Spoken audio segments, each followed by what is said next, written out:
May I ask your attention, please? Can you keep it down for a sec, please? First of all, I would like to thank you very much for giving this lecture.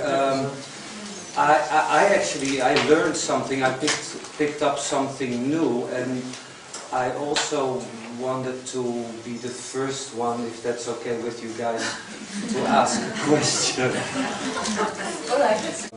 My question is, I actually studied with Baires in the Jagan Mohan Palace in Mysore, where your grandfather used to teach. And something that you cannot get a straight answer on this question, but I also don't know how to explain my students this. The question is as follows. As you just yourself said, both Patabi, Joyce, so let's say that kind of series practice comes from Krishnamacharya, as also Mr. Iyengar studied as a young child with your grandfather. What I don't understand is that in Mysore, the capital city of Ashtanga Yoga these days, Ashtanga Vinyasa Yoga, how the series is also, the 8 series of Ashtanga Yoga, how they are always attributed to Krishnamacharya. Well, I look at your lecture, but also if I look at like what is available on the teaching of Krishnamacharya, I don't understand how he would have ever constructed 8 series and have left it with that, and that is for a general audience to practice, because obviously everybody, young, old, we all, for the people who practice the series of Ashtanga Vinyasa, we all practice the same thing. I was wondering if you could explain me how I could explain my students how that is coming from Krishnamacharya. You understand? Yes, I understand your question, but I don't know if you would like the answer I'm going to give.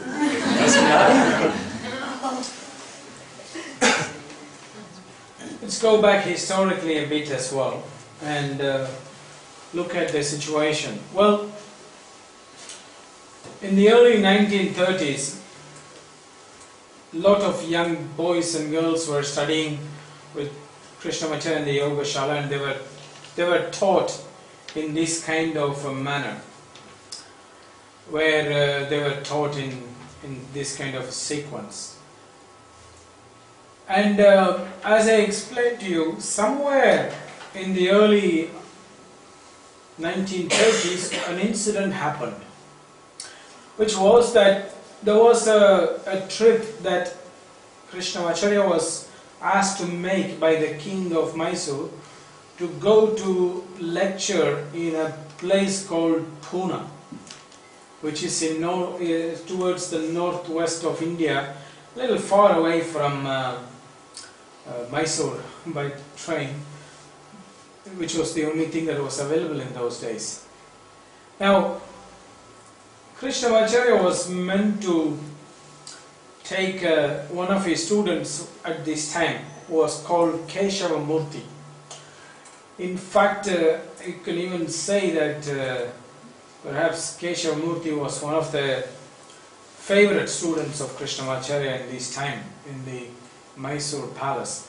Some of the pictures of the student is available in the book called Yoga Makaranda, where he is doing some very complicated postures. However, before the travel, what happened was that Keshav Murthy became sick.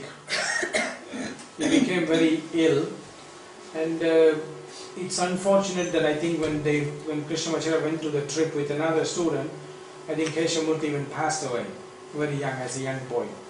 So because Keshav Murthy became very sick before the trip or whatever, Krishnamacharya had to take another student. So he took B.K. Iyengar in this trip, and B.K. Iyengar, that's how, went with him to Pune.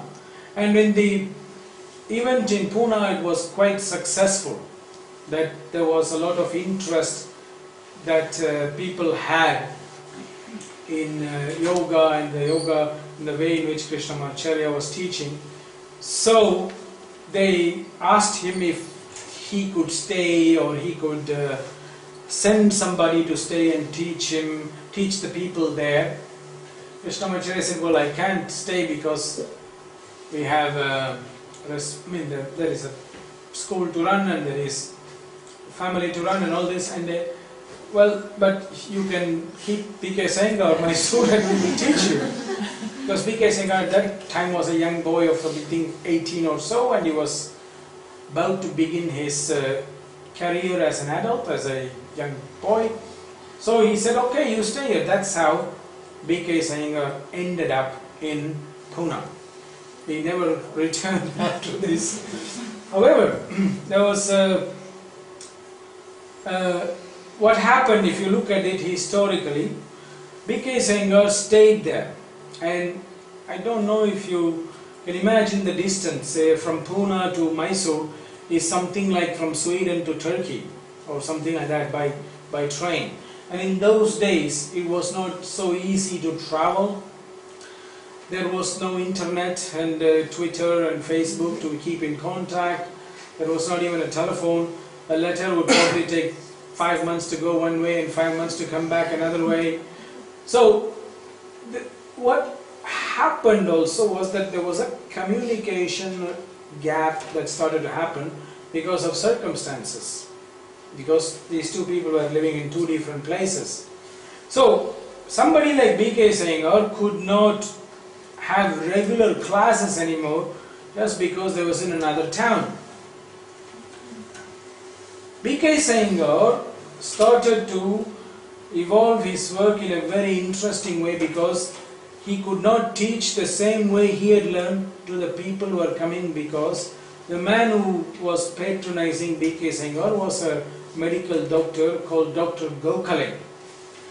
And his way of supporting B.K. Sengar was, he was sending a lot of his sick patients to B.K. Sengar.